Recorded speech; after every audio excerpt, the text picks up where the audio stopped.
Welcome, everyone. Happy New Year 2025. But why does it feel like Christmas still? Not Christmas, but December. Feels more like an extension of 2024. I'm off track. Let's get to it.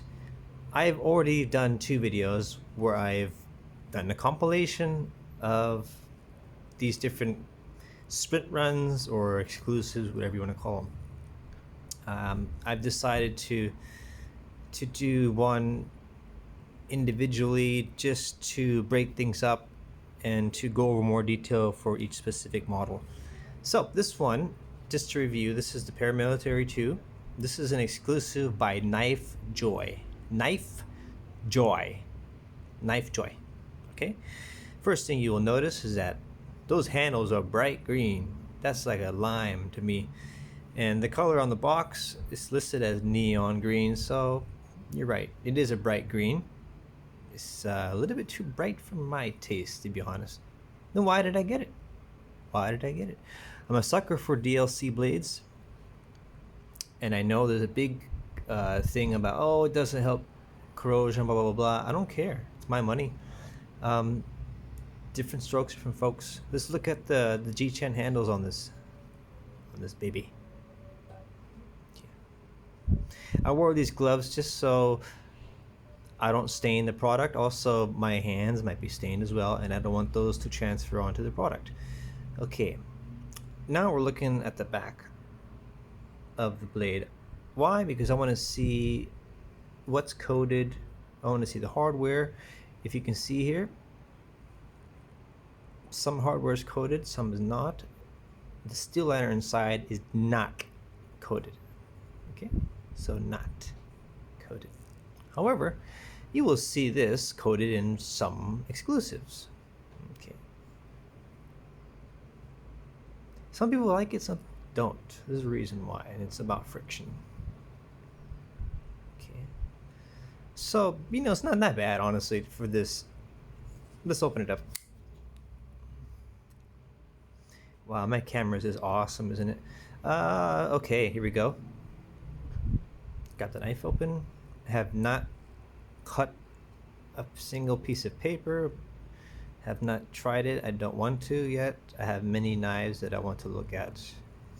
Why did I choose this? Well, one, I don't like to have just normal production models.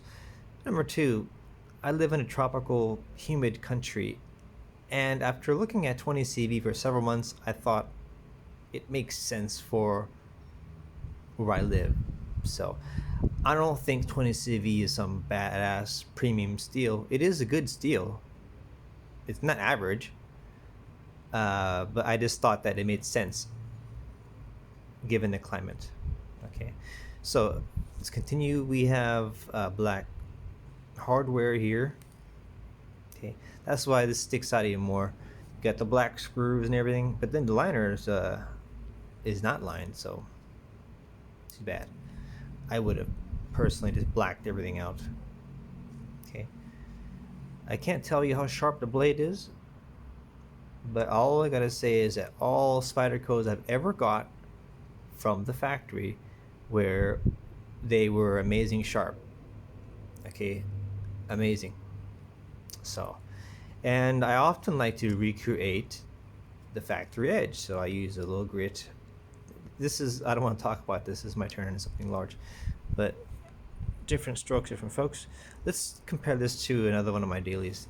This is not my daily. My daily is a PM2, but it's an oldie green.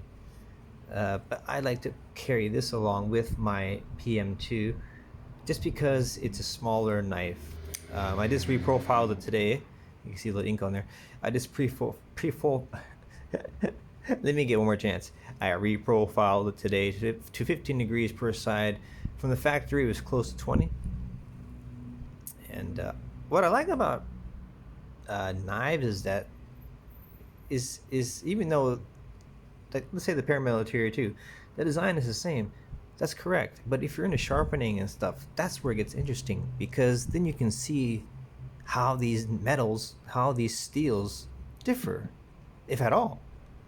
Whereas other people who collect don't understand that part of knife collecting. So I like studying steels. I like knowing the compositions. This is fascinating to me. I like taking apart knives. I like putting them back together. Do I think that the latest steel is always the best? Do I chase the latest steel? No, I don't. I just choose what I want. And a lot of people would argue that if you have VG10 and a good sharpener, you're good to go. So we're spoiled with all these steels. Okay. There is some bad news about CPM that came out. Crucible, Metallurgy, about them shutting down. So we'll see what happens in a few months to see if we get any updates. But hopefully it'll be good news and not bad news. So I hope you enjoyed this. I'm going to try to make a few more. They're kind of repetitive, but this is in case someone wants to buy these exclusives, but they just want to have more of a close up, and they can make a better purchase decision. Okay, thank you very much.